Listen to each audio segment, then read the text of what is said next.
Hello and welcome back to the Core Restore Advent Calendar. I'm Hope Savara, taking you on a magical journey to what? Strengthen and restore your core. This is not something you want to neglect as you age, because then all of a sudden you're going to be peeing your pants and you are going to wish you paid more attention. All right, today's move is a great one. I think you're going to love it. You're just going to need a little bit of space, about the length from your elbow when it's behind you to your feet. So it'll look like something like this. So not a lot of space.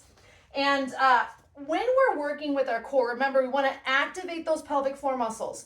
So that's that internal contraction. So whenever you're thinking about strengthening the core, don't think suck it in. Think engage from the bottom, and then that's going to help you engage those lower ab muscles. With this particular move today, I want you to pay attention to your spine not rounding, okay? Because we want to utilize those back muscles, and that's also going to help us try to trigger more deep core activation. So there's a couple of levels here to the core inchworm, at least that's what I call it. I'm sure there's some other fancy names that you can also bring to this, but a couple of versions. Version 1, hands come under the knees.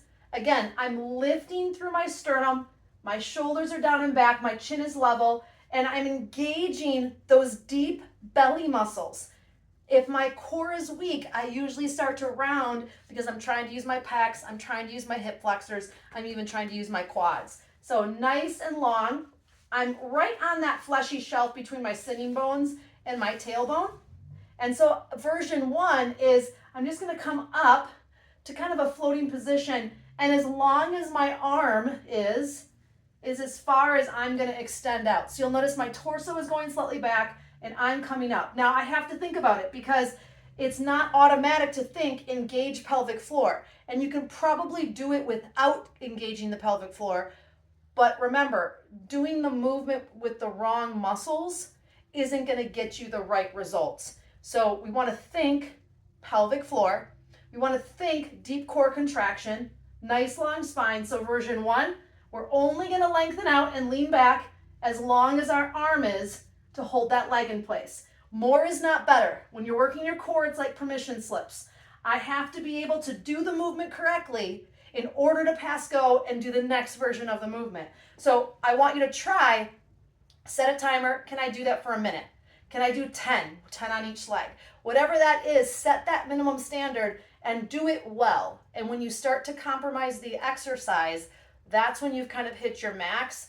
Other philosophies are like no pain, no gain, or just keep going for reps, but I want to focus on form and function. I want to prevent injury. I want to increase core awareness, and I want you to use the right core muscles rather than just those large bulky muscles like our quads, our glutes, even our abs are the most superficial, that six-pack rectus muscle of our core. It's not the only core muscle. That explanation for a different day. If you'd like that explanation, type abs in the comments, and I would love to do a video on the layers of the core for you. Okay, but back to our core inchworm. So we're up here again. I'm nice and tall. I'm not here. You see the difference? And I'm engaging those pelvic floor muscles. Hip flexor issues, not enough pelvic floor. So that's our first version. Second version, this is our home base. I'm going to extend out and come back up. Extend out and come back up. So now I'm letting my body go a little bit farther. I'm not rounding though. Pelvic floor, lower abs, think about it. And then version 3 is going to be double. I'm trying to keep my back nice and strong. I don't need to go all the way to the floor. Starting to shake a little bit. And what's the goal again? Can I do 10? Can I go for a minute? Can I keep breathing and use the right muscles? That is the name of the game. Thanks so much for tuning in to the Core Restore Advent Calendar, where fitness on the go does not have to be complicated. Let me know in the comments below what you thought about today's move, and I'll see you again tomorrow for something great.